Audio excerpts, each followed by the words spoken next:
Welcome back to Wichita Liberty TV. I'm Bob Weeks. What recourse do citizens have when elected officials are not responsive? Initiative and referendum are two possibilities, and citizens in Wichita have exercised these rights to make changes at the municipal level, but Kansans are not able to do this at the state level. Initiative is when citizens propose a new law and then gather signatures on petitions. If a successful petition is filed, the matter is usually placed on a ballot for the people to vote whether the proposed law will become actual law. Examples of initiative in Wichita are the proposal to add fluoride to Wichita water, which voters rejected, and this year there was the proposal to reduce the penalties for possession of small amounts of marijuana. That passed, but has not taken effect pending legal action in the Kansas Supreme Court. Referendum is sort of the opposite of initiative.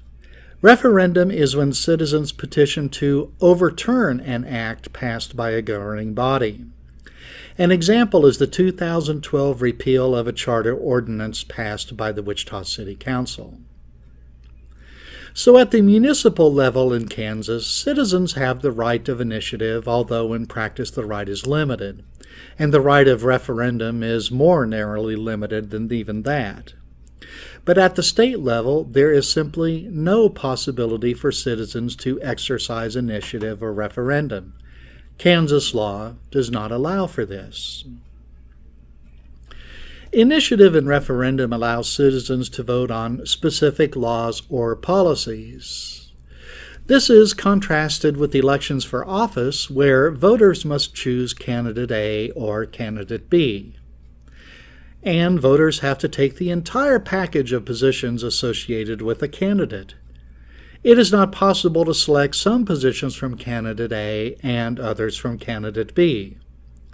So, when a candidate wins an election, can we really say why? Which of the candidates' positions did voters like, and which did voters not like?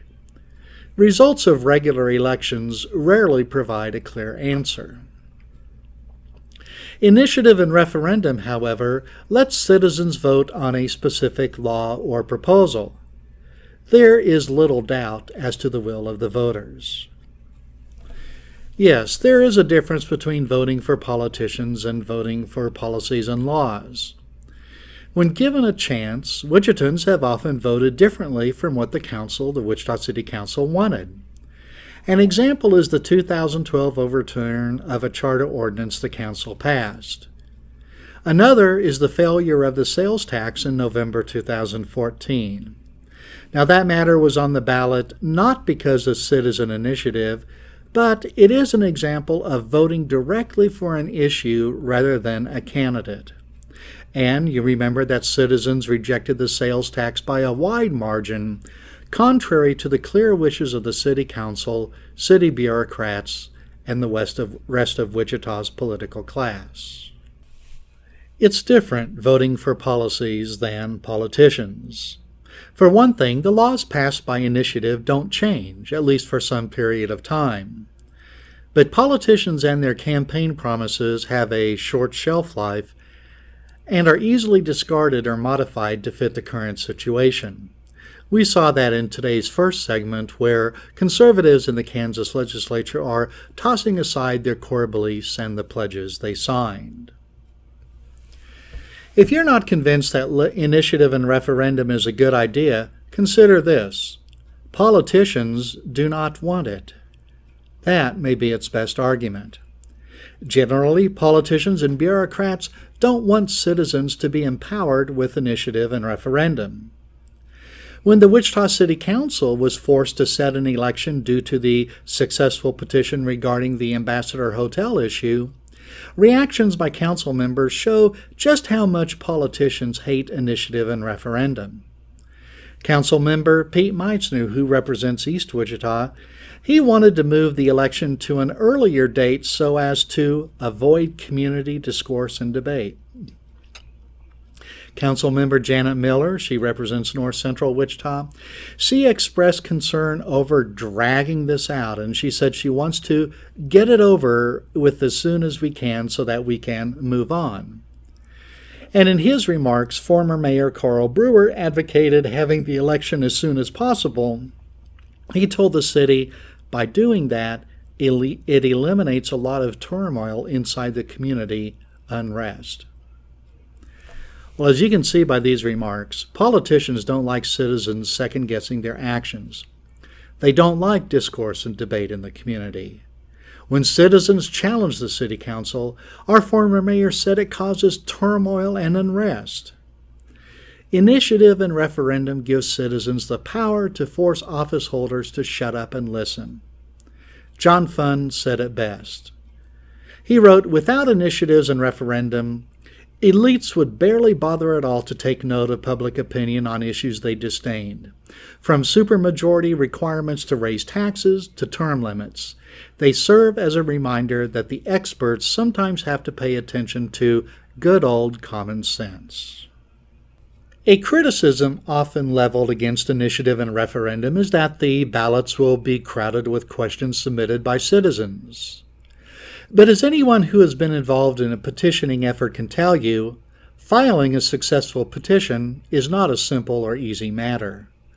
The first petition effort to relax Wichita marijuana laws failed, with the election commissioner ruling that an insufficient number of valid signatures were submitted.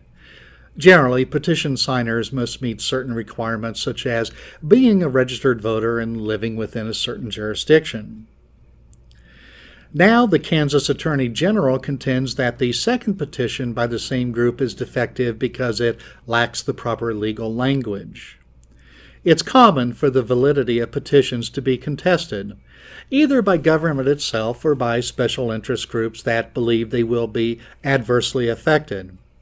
Often these challenges are made on technical grounds, such as language that does not conform to some rule. And also, ballot initiatives are not guaranteed to pass. The Wichita Fluoride Initiative did not pass, for example. So, how can we get initiative and referendum at the state level in Kansas? Well, it will take an amendment to the Constitution for the people of Kansas to have initiative and referendum rights at the state level.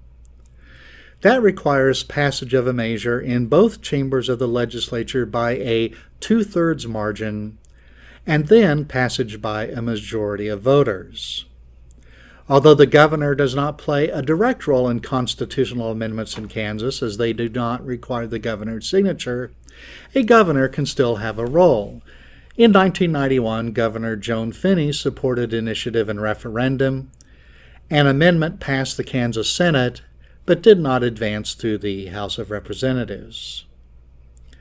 Today, it seems quite unlikely that the present Kansas legislature would support an amendment implementing initiative and referendum.